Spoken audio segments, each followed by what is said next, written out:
Hey YouTube, welcome back. Thanks for showing up for the third installment of the 110,000 mile service on Donna the Diesel. In this one, we're going to do a gearbox service. It's not a full flush and fill. Just going to drain the fluid, drop the pan. The filter is integrated with the pan. Going to use an OEM ZF and then also OEM ZF Fluid. This is kind of one area where you don't want to skimp. So Genuine Fluids got the stuff from Gary over at Atlantic British. Probably not going to do the fuel filter for a little while. Another project has come up that we'll see at the end of the video. But thanks for watching this one, and let's get the car up on the ramps and get under it. Here we have our kit from Atlantic British. I'll put the link in the description, of course. Got part number. There's the official ZF pan and the Range Rover part number. And so coming in the pan, this is an old, it's actually a used one, but we've got new bolts, which is excellent. We've got a new fill plug with a washer, and we've got the integrated oil pan and washer. For this, everybody says to use the official ZF Fluid. Now I know ZF makes transmissions, not fluid, but it's just easier to order this stuff, and transmission is a biggie. This is a little bit different than my 6-speed L322 transmission pan. It has its pickup tube is much taller. So it'll be interesting to see once we get up under there. I can't remember. We'll have to see what size. Oh, these are Torx bits. So take a look and get you up under the car. So if you've watched any of my videos, you know I'm kind of obsessed about marking stuff on the outside where I could see it. So September of 24, we're right at 110,000 miles. Go ahead and mark this on the bottom of the drain pan, so that next time I'm under the truck, I'll know when it was. I keep it on an Excel spreadsheet, but it's just nice to have it physically marked on the truck. Here we are. We're crawling in under the right side front door. In the US, that would be the passenger side. Looking forward, you can see the transmission pan there. The blue sticker must have come from a Jag main dealer, because my ZF does not have that. I'm pretty sure we're in shot here.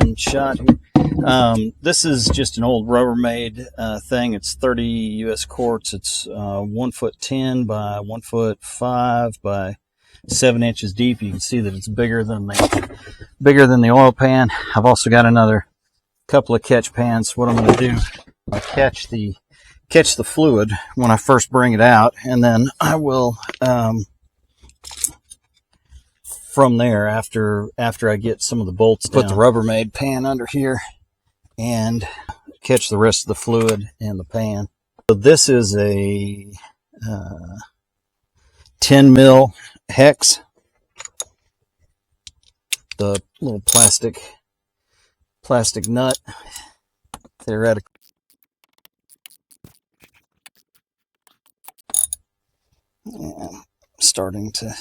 Starting to leak out now. That is pretty dark. I thought that this had been changed at the proper intervals, so be interesting. By the way, I did run around the block and heat the transmission up.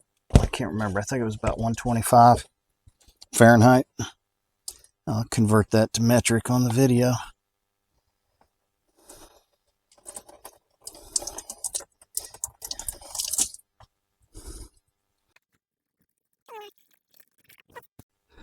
Certainly not the worst I've ever seen. Now I'm cheating a little bit because the nose of the truck is down a little bit, and it's also tipped towards the driver's side. That will make draining it more difficult. but when I go to fill it, I will be slightly overfilled on the first one, which I don't have a problem with because I'm going to back it off these ramps. I don't have a lift. I'm not going to jack all four wheels up, you know, to run it through the gears. And so what I do is I drive it back and forth in my driveway about 3 or 4 times. You know, we've got this thin stream, and we feel pretty good about ourselves until we undo all these bolts. So these are T40s. I think the old ones were like either T30 or T25s. Loosening these up. And probably what I'll do is I'll just crack them. My mini Ugga Dugga probably could get these off. I'm going to go ahead and stick the drain plug back in, just so as I'm moving underneath here.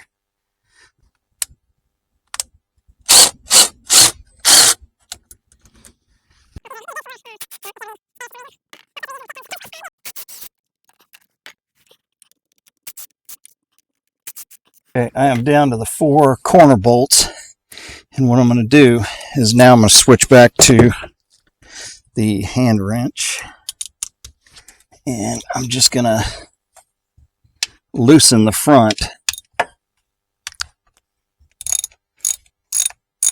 Tell you what, I've got a fairly serious oil leak under here somewhere, and I am not happy about it.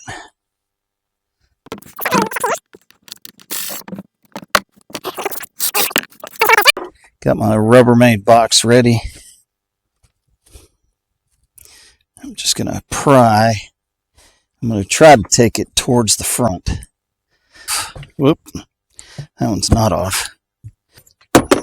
We had a hanging Chad. Now we should be good. Just pry this down a little bit, take it backwards. And I would say we got 90 to 95% of the oil actually in the tub, which according to my calculations is a new league record. You can see this is the back of the truck heading towards the front. Here's the pickup tube, and I'm not gonna make you sit here and watch me clean up the edge, so I'm going to clean it up with a shop towel and get ready to put the new one on. I've cleaned off the mating surfaces. It's still dripping a little bit. I'm gonna try to get this up there with the least amount of fuss and muss.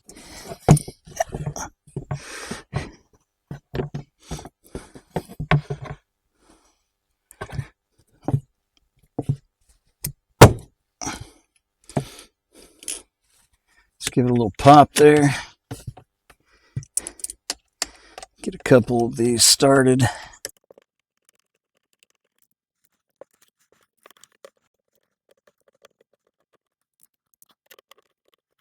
All I'm doing is getting them started enough to make sure that I'm not cross-threading them.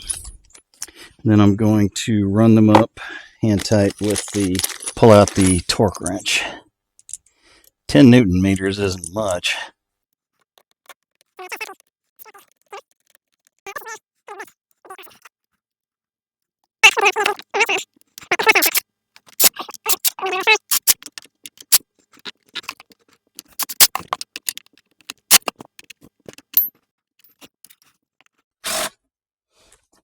Starting laying on your back, it's on the right side, but it's the left side of the truck. Start right here.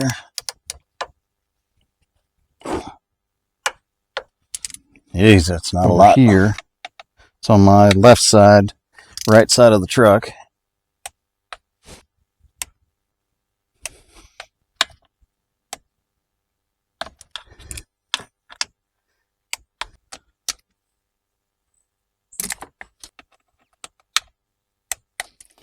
Now, I'm not German, so I'm not going to mark these, but I am just going to go in a circle, starting up here, upper left, and just double check. Click, click.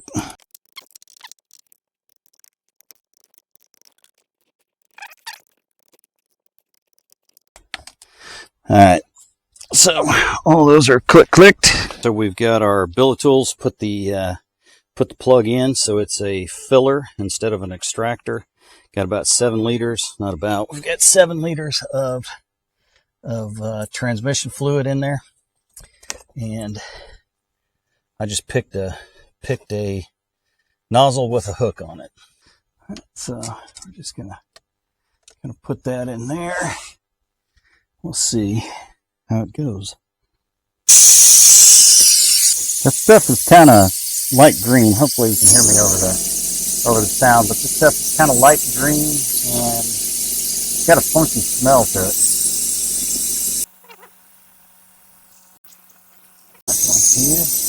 Whoa. I don't know if that's too much pressure. It says it operates up to 40 psi. We got a lot coming out.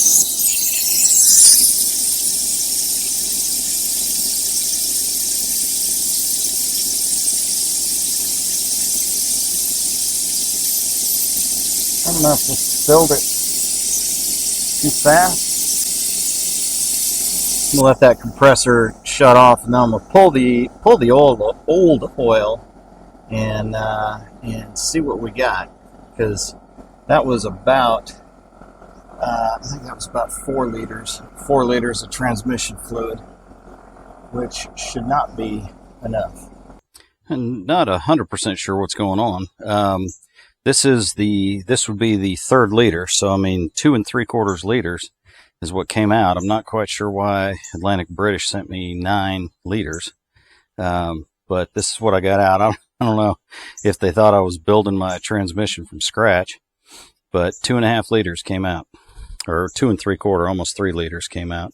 I'm gonna go look in the service manual, see what I can find. So I'm not entirely sure what's going on, but I got like 3 liters out of the transmission and put about 3 liters back in the transmission. We've got the fill and level check procedure here. Before starting the transmission fluid, vehicle must be on a horizontal ramp. Make sure the vehicle park is applied. Yeah. Parking brake, make sure transmission control switch is in the park position. Yes. Make sure the transmission temp is between 85 and 122 Fahrenheit. So we'll flip over to our IID, and we are at 117, so we should be fine. Allow it to idle, switch off AC, it's not on. Make sure transmission is not in the default mode. Don't even know what that is. Apply and hold the brake pedal, select reverse gear for 10 seconds. 1001. 1010. Select drive, then manual. We're in first. 1001, 1002, 1009, 1010. 2. 1001, 1000. Select park. Did it. Make sure the torque converter is completely filled with oil. No idea how to do that. Raise the engine speed, 2,000 RPM. 30 seconds. 28, 29, and 30. Let's go back and make sure that we are not above 122. So we're at 122. Switch off the engine, allow transmission to cool. Remove the filler plug, don't discard. If fluid flows out, proceed to step 14. If fluid does not, proceed to 13. So we'll let it cool down for a minute and get back under the truck. So we just left this hand tightened earlier, and it did take some more.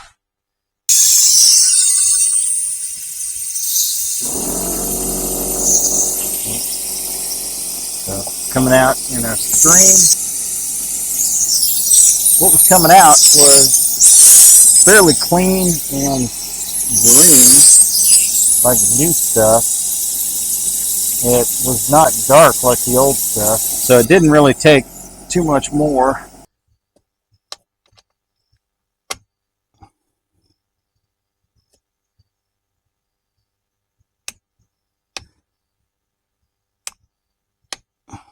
Click, click. If somebody can tell me what I did wrong, I mean, maybe I didn't get it hot enough to open the transmission cooler, but I believe I followed the procedure. So that was the third installment of the 110,000 mile service. It'll be a ways down the road before we get to the fourth installment, which is the fuel filter. This is a diesel, and so it needs to be swapped out every once in a while. At the beginning of the video, I mentioned that a new project has come up, so I want to show that to you now. I'm going to get Donna out of the way, and we will bring the new project in. So I'd like to introduce Mini-Me. If you saw the review of my son's JKU Jeep Wrangler, we sold that a couple of weeks ago, about 3 weeks ago now, maybe a month. And so we've been on the lookout for something a little bit more suitable for urban, downtown environment in downtown Nashville. And I really like the Range Rover. This is a 2016, same as Donna, TD6, same as Donna, HSE. It's got a lot of the same features. This truck was over 80 grand new. We got it for less than 19. So it's a lot of car for the money. I'm going to be doing kind of a shakedown on it. You know, anytime you buy a used car, it's kind of a pig in a poke. You don't know what you're getting. I think over in Germany, they call it a cat in a sack. And so I've been going through changing out some fluids. I'm going to be doing the transmission and transfer case, both diffs, here soon. Waiting on some fluids to get here. So I'm going to do a review of this, and then I'm also going to do a side-by-side comparison with this and Donna, see how the L494 matches up to its big brother, the L405. So look for some videos on this. I'm going to try to get as much mileage out of this purchase, pun intended, as I can. And thanks for watching the third installment on the 110,000 mile service of Donna the Diesel. And I think that's about it for me. My time's up. I thank you for yours. We'll see you on the next one, YouTube.